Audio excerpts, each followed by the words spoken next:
अख्तर्स educational academy welcomes you all, जहां किया जाता है ऐसे टॉपिक पर डिस्कशन जिसका थ्योरेटिकल अप्रोच हार्डली और रेयरली कहीं अवेलेबल हो।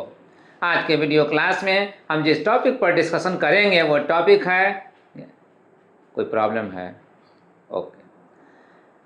तो जिस टॉपिक पे आज हम डिस्कशन करेंगे उससे पहले एक प्रॉब्लम है इनका, ज़रा इसको हम सॉर्ट आउट कर लें। ये है प्रॉब्लम जो इन्होंने दिया है। प्रॉब्लम ये है, प्रॉब्लम है check with the 6 to the power n can end with the digit 0 for any natural number n। यानी जांच कर बताएं कि 6 to the power n 6 पे पावर n का अंतिम अंक n के किसी भी प्राकृतिक संख्या के लिए 0 हो सकता है या नहीं। प्रॉब्लम ये है।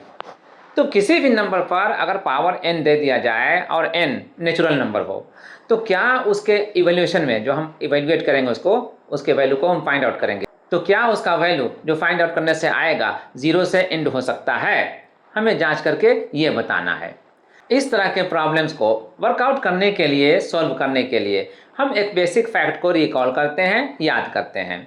उस बेसिक फैक्ट को हम यहाँ पर एक सिंपल एग्जाम्पल से रिप्रेजेंट करते हैं, दोहराते हैं। एक नंबर लीजिए 10 को हम प्राइम फैक्टर्स में अगर फैक्टराइज करना चाहें तो 2 और 5 यही दो प्राइम फैक्टर्स इसके होंगे, और इसलिए हम 10 को लिख सकते हैं 10 इक्वल टू 2 इंटू 5। एक और नंबर लीजिए 20 को भी अगर हम फैक्टराइज करना चाहें प्राइम फैक्टर्स में तो इसे फैक्टराइज कर सकते हैं 2 इंटू 2 इंटू 5। इस तरह से 20 का जो प्राइम फैक्टर्स हुआ उसमें 2 टाइम्स आ रहा है और 5 सिंगल टाइम्स, लेकिन 2 और 5 आ रहा है। एक और नंबर लेते हैं 30। तो 30 को अगर हम फैक्टराइज करना चाहें प्राइम फैक्टर्स में तो इसमें जो प्राइम फैक्टर्स आएगा वो इस तरह से हो सकता है 2 इंटू 3 इंटू 5 ऐसे हो सकता है। अगर इस तरह का प्राइम फैक्टर्स आ रहा है जो हमें इस नंबर को ला रहा है तो क्लियरली हम यहाँ पर देख सकते हैं और कह सकते हैं कि इस नंबर का जो लास्ट डिजिट है वो 0 है, और इसको हम प्राइम फैक्टर्स में अगर हम फैक्टराइज कर रहे हैं तो 2 और 5 यहाँ पर अवेलेबल है। यहाँ पर ये नंबर भी जिसका लास्ट डिजिट 0 है, इसको भी अगर हम प्राइम फैक्टर्स में फैक्टराइज कर रहे हैं तो इसमें भी प्राइम फैक्टर्स जो आ रहा है 2 और 5 ही आ रहा है। यहाँ 30 का लास्ट डिजिट जो 0 से एंड हो रहा है, अगर इसको भी हम प्राइम फैक्टर्स में फैक्टराइज करते हैं तो हम पा रहे हैं यहाँ पर जो भी फैक्टर्स हैं प्राइम फैक्टर्स 2, 3 और 5 यही 3 फैक्टर्स हैं। लेकिन 2 और 5 का फैक्टर्स है यहाँ पर, इसके अलावा 3 है लेकिन 2 और 5 का फैक्टर्स भी है। तो इन तीनों नंबर्स को जिसको हम देख रहे हैं कि 0 से एंड हो रहा है, अगर हम प्राइम फैक्टर्स में फैक्टराइज कर रहे हैं तो 2 और 5 का फैक्टर्स हम इसमें पा रहे हैं। एक नंबर लेते हैं और एक नंबर लिया 35। तो 35 को अगर हम प्राइम फैक्टर्स में फैक्टराइज करना चाहें तो किस तरह से फैक्टराइज कर सकते हैं? 5 और 7 इसी में। तो 5 और 7 में अगर फैक्टराइज करेंगे तो लिखेंगे 5 इंटू 7। अब ज़रा बताइए क्या ये 35 को जो प्राइम फैक्टर्स में फैक्टराइज किया गया है इसमें 2, 5 का फैक्टर्स अवेलेबल है?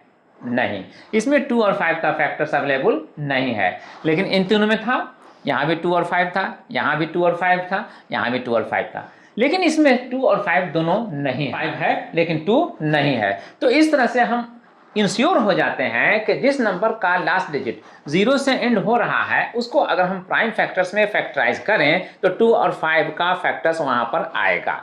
आता है? यस, ये एक फैक्ट है। और इसी को रियलाइज करने के लिए, जस्टिफाई करने के लिए हमने इन एग्जाम्पल्स को लिया। ठीक है, अब हम प्रोसीड करते हैं इस प्रॉब्लम की तरफ जिसमें हमें यह देखना है कि 6 to the power n को अगर हम एक्सपांड करें, उसको हम विस्तारित करें तो उसमें लास्ट डिजिट 0 आता है कि नहीं आता है, यानी अंतिम अंक 0 होता है कि नहीं होता है, हमको ये देखना है। तो ऐसे प्रॉब्लम्स को वर्कआउट करने के लिए हम ये एक स्टेप लेते हैं। लेट माना 6 to the power n ends with 0। मान लीजिए कि 6 to the power n को हम एक्सपांड करते हैं तो वो एंड होता है 0 से, माने उसका लास्ट डिजिट 0 आता है, ये हम सपोज कर रहे हैं। तो अब हम इसको फैक्टराइज कर सकते हैं प्राइम फैक्टर्स में। 6 to the power n अगर हम फैक्टराइज करते हैं तो सबसे पहले हमें 6 को फैक्टराइज करना होगा, और 6 को प्राइम फैक्टर्स में अगर फैक्टराइज करें तो 2 into 3 to the power n कर सकते हैं। अब इसको नेक्स्ट स्टेप में हम यहाँ पर सेपरेट कर सकते हैं 2 to the power n और 3 to the power n को प्रोडक्ट फॉर्म में लिख करके हम इसे इस तरह से एक्सप्रेस कर सकते हैं। तो अब 6 to the power n को हम इस तरह से एक्सप्रेस कर सकते हैं by the law of component, यानी घातांक के नियम से हम ऐसा कर सकते हैं। तो अब ये अगर आ रहा है 2 to the power n और 3 to the power n, इसके माने क्या हुआ कि इसमें जो भी फैक्टर्स हैं प्राइम फैक्टर्स उसमें 2 ही है, चाहे n कुछ भी हो, नेचुरल नंबर है ना। तो नेचुरल नंबर क्या हो सकता है, 1 से स्टार्ट होगा तो 1 होगा, 2 होगा, 3 होगा या 4, 5, 6 जो भी होना होगा। तो अगर हम यहाँ पर n का कुछ भी वैल्यू दे दें तो उसके लिए ये प्राइम फैक्टर्स जो आ रहा है 2, तो उसका माने तो यही ना हुआ कि 2 ही है जो रिपीट हो रहा है उतनी बार। और इसके बाद यहाँ पर देख रहे हैं 3 to the power n, 3 भी एक प्राइम फैक्टर है और यहाँ 3 to the power n का माने ये हुआ कि ये prime factor 3 n times repeat हो रहा है, n बार दोहराया जा रहा है। ठीक, तो 2 और 3 यही 2 प्राइम फैक्टर्स हैं, 5 तो नहीं है। तो 5 अगर नहीं है तो फिर इसका एंड जो होगा, इसका एंड 0 से नहीं हो सकता है। तो अब यहाँ पर हम कहेंगे इस तरह से हम एक्सप्लेनेशन दे करके इस प्रॉब्लम को या इस तरह के प्रॉब्लम को वर्कआउट करते हैं। क्या एक्सप्लेनेशन है यहाँ पर देख सकते हैं। As here 5 is not available as prime factor in RHS। यहाँ पर RHS में जो हमने प्राइम फैक्टर्स में फैक्टराइज किया है इसको देख करके हम कह सकते हैं या कह रहे हैं कि 5 का प्राइम फैक्टर इसमें अवेलेबल नहीं है, इसलिए 6 to the power n can not and with 0। 6 to the power n 0 से एंड नहीं हो सकता है। और यही यहाँ पर हिंदी वर्जन में भी एक्सप्लेन किया गया है। चूंकि यहाँ RHS में 5 अभाज्य संख्या का गुणनखंड उपस्थित नहीं है, इसलिए 6 to the power n का अंत 0 से नहीं हो सकता। और यहाँ पर ये जो लिखा हुआ है, यहाँ पर ये इस तरह से उल्टा a करके लिखा गया है, इसको पढ़ते हैं फॉर ऑल, पढ़ेंगे फॉर ऑल, और ये तो n है ही है। For all n belongs to n, ये n जो है वो नेचुरल नंबर के लिए सिंबल है। तो नेचुरल नंबर का जो भी वैल्यू होगा ये इस n के लिए, उस सब के लिए, और इसी को यहाँ पर लिखा गया है हिंदी में n बिलोंग्स टू n के लिए। तो इस तरह से हमें ये आइडिया हो गया कि ऐसे प्रॉब्लम को वर्कआउट करने के लिए हम किस तरह प्रोसीड कर सकते हैं। ठीक है, ऐसे प्रॉब्लम को वर्कआउट करने के लिए एक मेथड और यहाँ पर हम इंट्रोड्यूस करते हैं, सेकेंड मेथड में हम किस लॉजिक का हेल्प ले रहे हैं हमें समझना ये है, सीखना ये है। 6 to the power n, हमें इसी को एक्सपांड करना है n के हर एक वैल्यू को देखते हुए। तो हम यहाँ पर लेते हैं n का वैल्यू 1, 2, 3 etc हम ले रहे हैं और फिर हम देखते हैं 6 to the power n का वैल्यू क्या आ सकता है। तो सबसे पहले n का वैल्यू 1 ले रहे हैं, तो यहाँ पर 6 to the power n में n को हम रखेंगे 1, तो आएगा 6 to the power 1। और इसका वैल्यू क्या होगा, इसका वैल्यू होगा क्लियरली 6।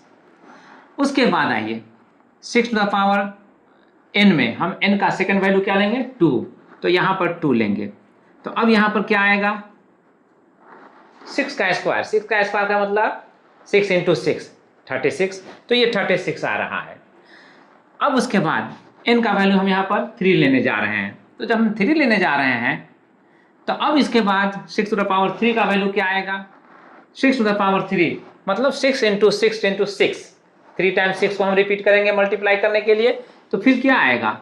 अब ये 36 और 6 कितना हो जा रहा है 216 आ गया। उसके बाद फिर इसी तरह से हम n का वैल्यू अगर 4 लें तो 4 लेकर भी हम चेक कर सकते हैं।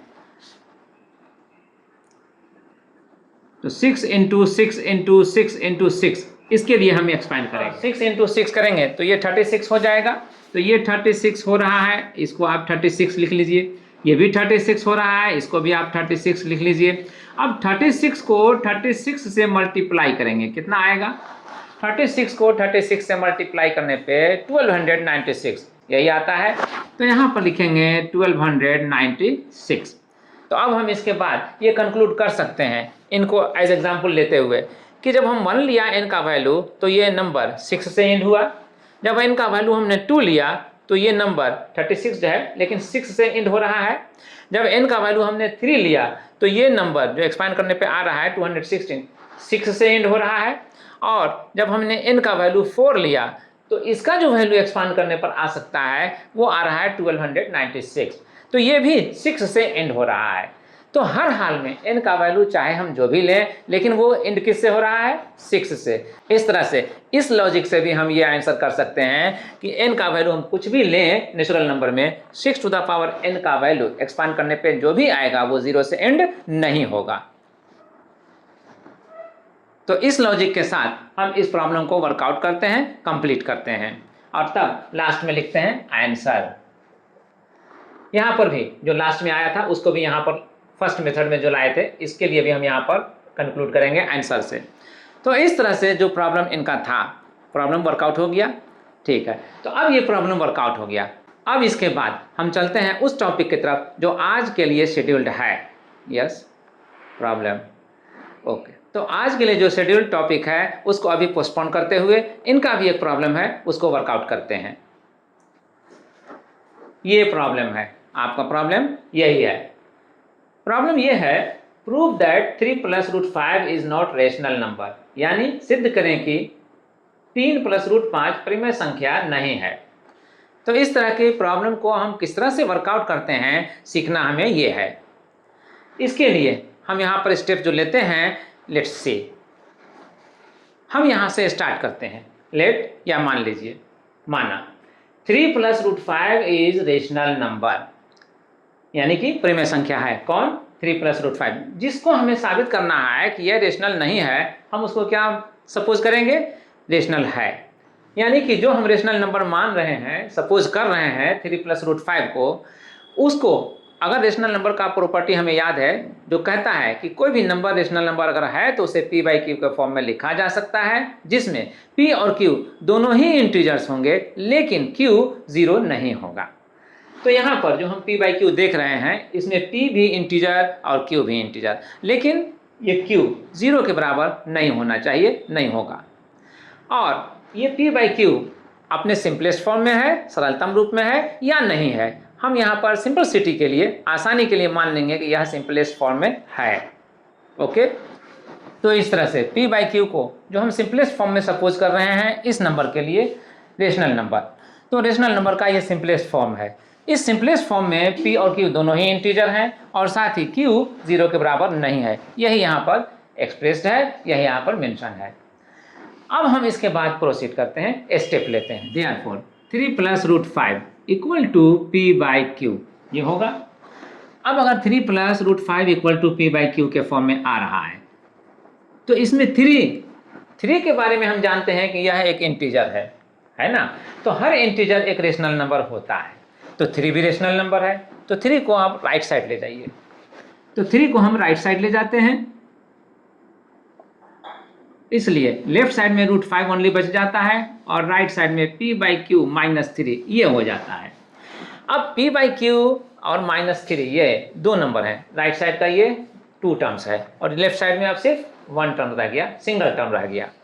अब ये क्या है? √5। तो √5 के बारे में हम कह सकते हैं कि √5 इरेशनल नंबर है। √5 क्या होता है? इरेशनल नंबर, यानी अपरिमेय संख्या।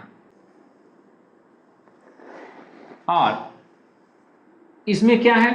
तो इसमें p/q भी एक रेशनल नंबर है और 3 भी रेशनल नंबर है। तो 2 रेशनल नंबर का जो डिफरेंस आता है वो भी रेशनल नंबर ही होता है, ये एक फैक्ट है। तो p/q एक रेशनल नंबर, 3 एक रेशनल नंबर, इन दोनों का डिफरेंस भी एक रेशनल नंबर। कोई भी एग्जांपल लेके आप इसे जस्टिफाई कर सकते हैं। 1/2 क्या है? Rational number. तो 1/2 में अगर कोई दूसरा रेशनल नंबर जो 3 हो रहा है उसको अगर आप माइनस कर दें तो कितना आएगा? 1/2 - 3 करने पे क्या आएगा इसको देख लेते हैं। तो 1/2 - 3 करने पे क्या आ रहा है? ये 1 - 6/2 यानी कि -5/2। ये -5/2 क्या है? -5 इंटीजर है, 2 यहाँ जो देख रहे हैं वो भी इंटीजर है, यानी पूर्णांक। -5 भी पूर्णांक, 2 भी पूर्णांक। तो साथ ही ये जो यहाँ पर डिनोमिनेटर 2 है वो इंटीजर तो है, पूर्णांक तो है, लेकिन 0 नहीं है, इसलिए -5/2 एक रेशनल नंबर हो रहा है, एक परिमेय संख्या हो रहा है। तो परिमेय संख्या या रेशनल नंबर, ठीक है, इससे जस्टिफाई हो जाता है। तो p/q -3 एक रेशनल नंबर आएगा। अब यहाँ पर ये दो रिलेशन है यहाँ पर इक्वल टू का, यहाँ पर आप कह सकते हैं ये। तो इरेशनल नंबर जो इधर LHS में है और रेशनल नंबर जो RHS में है, क्या हो रहा है? इक्वल हो रहा है। तो क्या कोई भी इरेशनल नंबर किसी भी रेशनल नंबर के इक्वल हो सकता है? नो, कोई भी इरेशनल नंबर किसी भी रेशनल नंबर के इक्वल नहीं हो सकता है। यानी कोई भी अपरिमेय संख्या किसी भी परिमेय संख्या के बराबर नहीं हो सकती है। अगर ऐसा होने लगे तो परिमेय संख्या और अपरिमेय संख्या में फर्क ही क्या रह जाएगा, डिफरेंस ही क्या रह जाएगा। इसलिए हमें कहना पड़ता है कि कोई भी परिमेय संख्या किसी भी अपरिमेय संख्या के बराबर नहीं हो सकती है। तो अगर यह ऐसा हो रहा है तो फिर क्यों हो रहा है? सिर्फ इसीलिए ना कि 3 + √5 को जो हमने सपोज किया है वो रेशनल नंबर सपोज कर लिया है। अगर हम इसे रेशनल नंबर नहीं सपोज करते, परिमेय संख्या नहीं मानते, तब तो ये रिलेशन नहीं आता। तो इसके माने ये हुआ कि हमने जो सपोज किया वो रॉन्ग सपोज किया, गलत माना। तो हमें ये कहना पड़ेगा कि 3 + √5 जो हम परिमेय संख्या मान रहे हैं वो नहीं है परिमेय, बल्कि वो अपरिमेय है। ठीक है, और इसी लॉजिक के साथ हम इस प्रॉब्लम को यहाँ पर वर्कआउट करते हैं, कंक्लूड करते हैं। इस तरह का लॉजिक दे करके, रीजन दे करके हम इस प्रॉब्लम को यहाँ पर वर्कआउट करते हैं, प्रूव करते हैं। ऐसे ही लॉजिक दे करके हम ऐसे किसी भी प्रॉब्लम को प्रूव कर सकते हैं। लॉजिक क्या है? जो यहाँ पर रिलेशन आया है, इस रिलेशन को हम यहाँ पर पिकअप करते हैं, इस पर फोकस करते हैं। रिलेशन क्या है? लेफ्ट साइड में इरेशनल नंबर का और राइट साइड में रेशनल नंबर का और बीच में साइन ऑफ इक्वलिटी का। तो अगर है यहाँ पर रिलेशन ये है कि irrational number equal to rational number, तो ये जो आ रहा है यहाँ पर, अब हम क्या लॉजिक दे करके क्रॉस कर रहे हैं इसको? यहाँ पर लॉजिक ये है, but no irrational number is equal to any rational number. यानी कोई भी इरेशनल नंबर किसी भी रेशनल नंबर के बराबर नहीं होता। इसीलिए 3 + √5 इज नॉट रेशनल, 3 + √5 रेशनल नहीं है। यही यहाँ पर हिंदी में भी मेंशन किया हुआ है, लॉजिक दिया हुआ है। चूंकि कोई भी अपरिमेय संख्या किसी भी परिमेय संख्या के बराबर नहीं होती है, इसलिए 3 + √5 परिमेय संख्या नहीं है, प्रूव्ड। तो इस लॉजिक के साथ इस प्रॉब्लम को यहाँ पर कंक्लूड किया जाता है, प्रूव किया जाता है। ये मेथड कहलाता है मेथड ऑफ कंट्राडिक्शन। ये मेथड जिसमें हम एक स्टेटमेंट को दूसरे स्टेटमेंट से क्रॉस करते हैं कहलाता है मेथड ऑफ कंट्राडिक्शन, यानी विरोधाभास विधि। तो हम ऐसे प्रॉब्लम को जिसमें हमें परिमेय संख्या साबित करना है या नहीं करना है, ऐसे प्रॉब्लम को हम इसी मेथड से प्रूव करते हैं। क्लियर? अब इस प्रॉब्लम को वर्कआउट करने के बाद अब इतना सफिशिएंट टाइम नहीं है कि आज हम किसी टॉपिक को डिस्कशन करने के लिए यहाँ पर इंट्रोड्यूस करें और उसे कंक्लूड करें। इसलिए अब आज के वीडियो क्लास को हम यहाँ पर कंक्लूड करें। क्या एक प्रॉब्लम? ओके, तो अब हम आज के क्लास को कंक्लूड करें। इससे पहले एक और प्रॉब्लम को हम वर्कआउट करते हैं और फिर उसके बाद क्लास को कंक्लूड करते हैं। ये है प्रॉब्लम नंबर 3 जो इनका दिया हुआ है। प्रॉब्लम है, without actually performing long division state the following rational numbers will have a terminating or non-terminating repeating decimal expansion। यानी बिना वास्तविक भाग प्रक्रिया को पूरा किए बताएं कि निम्नलिखित परिमेय संख्याओं में कौन दशमलव शांत या अशांत प्रसार है। तो ये प्रॉब्लम हमें मिला है पहचानने के लिए कि इसमें से कौन सा फ्रैक्शन, कौन सा नंबर, रेशनल नंबर है ये तीनों, कौन सा रेशनल नंबर डेसिमल एक्सपांशन में लें अगर तो टर्मिनेटेड होगा और कौन नॉन टर्मिनेटेड होगा, हमें ये पहचानना है। तो कौन rational number after decimal terminated होगा और कौन rational number after decimal non terminated होगा, इसको अगर हमें पहचानना हो तो रेशनल नंबर का जो डिनोमिनेटर है उस नंबर को हम प्राइम फैक्टर्स में फैक्टराइज करेंगे। प्राइम फैक्टर्स में फैक्टराइज करने के बाद हम देखेंगे कि अगर सिर्फ प्राइम फैक्टर्स 2 और 5 का ही आता है तो वो रेशनल नंबर टर्मिनेटेड होगा, आफ्टर डेसिमल वो टर्मिनेटेड होगा। और अगर इस 2 और 5 के अलावा भी कोई प्राइम फैक्टर्स होता है तो फिर वो रेशनल नंबर नॉन टर्मिनेटेड होगा। यानी अगर किसी परिमेय संख्या के हर को हम गुणनखंड में ऋण संख्या या अभाज्य संख्या के गुणनखंड में प्रकट करें और उसमें देखें कि जो भी अभाज्य संख्या आते हैं गुणनखंड के रूप में वो सिर्फ 2 और 5, 2 और 5 के ही रूप में आते हैं, तब तो कह देंगे कि वो परिमेय संख्या दशमलव के बाद शांत है, यानी कि वो टर्मिनेटेड है। और अगर 2 और 5 के अलावा भी कोई अभाज्य संख्या है गुणनखंड के रूप में, तो फिर हम कहेंगे कि वो परिमेय संख्या दशमलव के बाद अशांत है। अब हम इसको यहाँ पर जस्टिफाई भी करेंगे और आंसर भी करेंगे, इन्हीं प्रॉब्लम्स को एज एग्जाम्पल लेकर भी और प्रॉब्लम्स लेकर भी। सबसे पहले प्रॉब्लम हम लेते हैं 13/3125 इसको। अब इसमें डिनोमिनेटर यानी कि हर 3125 है, तो हम इसी को फैक्टराइज करेंगे, यानी इसी का गुणनखंड निकालेंगे अभाज्य संख्या में या प्राइम फैक्टर्स में, और हम ये काम यहाँ करते हैं। 3125 को फैक्टराइज करना हो तो चूंकि लास्ट डिजिट 5 है, तो 5 से तो ये डिविजिबल होगा ही, यानी कि 5 का प्राइम फैक्टर इसमें एक न एक अवेलेबल है। तो एक 5 यहाँ पर हम ले लेते हैं और रिमेनिंग के लिए फिर क्या करते हैं, इस 5 से हम इसको डिवाइड करते हैं। तो डिवाइड करने पे क्या आएगा, 5 6 या 30, तो 1 यहाँ आया, 2 यहाँ 12, 5 2 या 10 और 2 और 5 25, तो 625 ये अदर फैक्टर रहेगा। प्राइम फैक्टर एक 5 हो गया और ये 625 ये अनदर फैक्टर रहा। फर्दर 625 को यानी कि 625 को भी आगे हम गुणनखंड में बदलते हैं अभाज्य संख्या के लिए।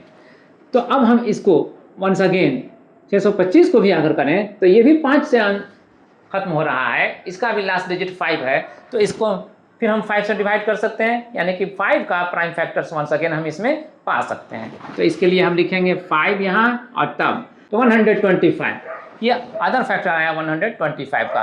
वंस अगेन हम इसे फैक्टराइज कर सकते हैं 5 × 5 जैसा है वैसे ही लिख करके। 125 को हम 5 × 5 × 5 ऐसे हम फैक्टराइज कर सकते हैं, 5 × 5 × 5 × 5 × 5। 5 यहाँ पर प्राइम फैक्टर जो है 5 यहाँ पर 5 टाइम्स है। 3125 को अगर हम प्राइम फैक्टर्स में कन्वर्ट करें तो 5 ही आ रहा है 5। पहले हम इसे यहाँ पर इसके लिए यहाँ पर कन्वर्ट करते हैं और फिर उसके बाद हम स्टेप लेते हैं। 13/3125 को हम लिख सकते हैं 5, यहाँ पर जो आ रहा है 5 × 5, तो 5 to the power 5 में हम कन्वर्ट कर सकते हैं। तो हम यहाँ पर इसके लिए लिख सकते हैं 5 to the power 5। अब यहाँ पर 2 नहीं है, वहाँ पर 2 नहीं है, तो 2 नहीं है तो हम दिखला सकते हैं एज प्राइम फैक्टर्स, हम इसमें दिखला सकते हैं। दिखलाने के लिए हम क्या करते हैं कि 2 to the power 5 यहाँ बना करके अपनी तरफ से हम इंट्रोड्यूस कर देते हैं। तो मेंटेन करने के लिए यही 2 to the power 5 यहाँ पर भी न्यूमरेटर में भी हम ले आते हैं। तो अब यहाँ पर क्या आया, अब यहाँ पर ये आया कि 13 × 2 to the power 5 जो भी आ रहा है इसे इवेल्यूएट करेंगे, इसका मान निकालेंगे, तो ये आएगा 32। ये 32 ले लिए। अब 32 ले लिया अगर, तो अब हम यहाँ क्या कर रहे हैं, यहाँ 5 दोनों पर ही 5 पावर है यहाँ पर, तो 5 को हम कॉमन ले 10 to the power 5 ऐसा शो कर सकते हैं। तो अब यहाँ पर सिर्फ 10 रहा, तो 10 रहा, तो अब इसको न्यूमरेटर को क्या करेंगे, न्यूमरेटर को हम करेंगे कि 13 2 जा 26 और 13 3 जा 39 और 2 41/10 to the power 5 है, यानी कि आप इस तरह से लिख सकते हैं 10 × 10 × 10 करके 5 टाइम्स करेंगे, आप यहाँ पर उसके प्रोडक्ट को लिख सकते हैं, तो 50 हो गए। अब जिस रेशनल नंबर में डिनोमिनेटर 1 और सिर्फ 0 हो, तो जितना 0 होगा उतना के बदले में राइट साइड न्यूमरेटर में हम राइट साइड से काउंट करना शुरू करेंगे और उतना डिजिट काउंट करने के बाद हम डेसिमल दे देंगे। तो यहाँ पर 50 अवेलेबल हैं, तो 50 के लिए हम यहाँ पर 5 डिजिट्स काउंट करेंगे राइट साइड से, यानी कि दाएं साइड से। तो 1 2 3 है ना, 4 5 होना चाहिए था, नहीं है वो नंबर, तो अपनी तरफ से 0 देंगे इसमें, और जब 0 देंगे तो यहाँ पर 6 1 4 देने के बाद 0 0 ये दोनों अपनी तरफ से दे रहे हैं, और तब कहीं जाकर के 1 2 3 4 5 डिजिट पूरा हो रहा है। तो अब हम यहाँ पर डेसिमल पुटअप कर सकते हैं, और डेसिमल जब देंगे तो इसकी क्लियरिटी के लिए यहाँ पर भी 0 दे देंगे। तो अब इस नंबर को, इस फ्रैक्शन को हम इस फॉर्म में लिख सकते हैं जो डेसिमल फॉर्म है। अब ये डेसिमल फॉर्म है, तो अब हम कह सकते हैं देख करके कि ये आफ्टर डेसिमल टर्मिनेट हो गया, खत्म हो गया। तो एक्चुअल डिवीजन के बगैर ही हम यहाँ पर कह रहे हैं कि ये आफ्टर डेसिमल टर्मिनेटेड है, शांत है, दशमलव के बाद ये शांत है। तो ये है, इसी को यहाँ पर आंसर कर देते हैं। अब यहाँ पर आगे बढ़ें उससे पहले यहाँ पर हम एक बात कह देते हैं, इतना कुछ करने की ज़रूरत हर जगह नहीं है, बस हमें जस्टिफाई करना था, स्टेप्स को यहाँ पर दिखलाना था, इंट्रोड्यूस करना था, इसलिए हमने ये सब स्टेप्स लिए। अगर हम सिर्फ यही जान लें कि जिस रेशनल नंबर का डिनोमिनेटर में 1 और 0 हो, चाहे वो जितनी बार भी हो, 1 और 0 मतलब यहाँ पर 10 हम देख रहे हैं ना, तो उस 10 पे पावर 5 है, तो 10 पे पावर 5 ना होकर के चाहे जो भी हो, अगर सिर्फ 10 ही है और 10 पे पावर जो भी हो, तो उस नंबर को हम डायरेक्टली कह देंगे कि वो डेसिमल टर्मिनेटेड है, बगैर इतना सब कुछ किए हुए। तो अब हम इसी फैक्ट को इन दोनों नंबर्स के लिए यूज़ करेंगे। सेकेंड नंबर में 64/455 है, तो 455 को वंस अगेन हम प्राइम फैक्टर्स में फैक्टराइज करेंगे। 455 को प्राइम फैक्टर्स में फैक्टराइज करने के लिए हम देख के कह सकते हैं कि चूंकि ये नंबर 5 से एंड हो रहा है, तो 5 का एक फैक्टर तो होगा ही, तो 5 यहाँ पर ले लेते हैं और 5 से फिर हम इसे डिवाइड करते हैं। 5 9 जा 45, 5 1 जा 5, तो ये हुआ 5 × 91 इसका फैक्टर्स, 5 × 91। अब इसको 64/5 तो ठीक है, 91 को हम फर्दर फैक्टराइज करते हैं और फर्दर फैक्टराइजेशन में हम लिख रहे हैं 7 × 13, 13 7 जा 91 होता है, इसलिए तो 5 और 7 और 13 ये 3 प्राइम फैक्टर्स हो गए इसके, किसके, एक्चुअली 455 था उसके। तो अब ये हम कह सकते हैं कि चूंकि इसमें फैक्टर्स जो है वो 5 तो है, 2 नहीं है, तो खैर 2 नहीं है तो पहले की तरह हम इसमें 2 को इंट्रोड्यूस कर सकते हैं, बट अभी छोड़िए उसको। यहाँ पर 7 और 13 देख लीजिए, ये देख करके अब हम कह सकते हैं कि सिर्फ 2 और 5 का ही प्राइम फैक्टर्स इसमें नहीं है, बल्कि 7 और 13 भी इन्वॉल्व है।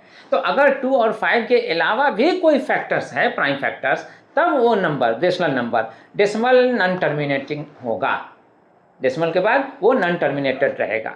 तो इसलिए अब हम कह सकते हैं डायरेक्टली विदाउट एक्चुअल डिवीजन के ये डेसिमली नॉन टर्मिनेटेड है, डेसिमल नॉन टर्मिनेटेड यानी दशमलव आसान।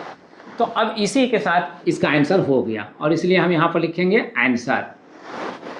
अब इसको आंसर करने के बाद लास्ट वन हमारे पास है third, 129/2 to the power 2 × 5 to the power 7 × 7 to the power 5। अब इसमें हमें फैक्टराइज करने की ज़रूरत नहीं है क्योंकि यहाँ पर ऑलरेडी प्राइम फैक्टर्स अवेलेबल हैं 2, 5 और 7 इसके। तो अब हम इसको देख करके हम कह सकते हैं कि 2 और 5 ही का प्राइम फैक्टर्स ओनली नहीं है यहाँ पर, बल्कि 7 भी इसमें अवेलेबल। अगर यहाँ पर सिर्फ 2 और 5 का ही प्राइम फैक्टर्स होता तब तो हम कह देते कि ये rational number after decimal terminated है, लेकिन चूंकि यहाँ पर 2 और 5 के अलावा 7 भी अवेलेबल है, प्रेजेंट है, इसलिए हम कह सकते हैं कि ये number after decimal non terminated हो। तो अब हम इसी को आंसर करते हैं और उसके बाद इस प्रॉब्लम को कंक्लूड करते हैं। डेसिमल नॉन टर्मिनेटेड यानी दशमलव अशांत, तो इसी को यहाँ पर आंसर कर देते हैं आंसर। इसको आंसर करने के साथ ही ये जो हमने लिया था प्रॉब्लम नंबर 3 जो इनका था, ये प्रॉब्लम यहाँ पर वर्कआउट हुआ। तो इस तरह के प्रॉब्लम्स को वर्कआउट करने के लिए जिस फैक्ट का यहाँ पर यूज़ किया गया, अब हम उसे रियलाइज हो गए।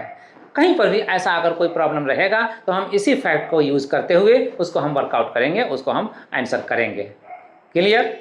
तो अब इसी के साथ आज के क्लास को हम यहाँ पर कंक्लूड करते हैं और आज जो टॉपिक शेड्यूल था इस पर डिस्कशन करने के लिए मिलते हैं फिर किसी दूसरे क्लास में। Thank you.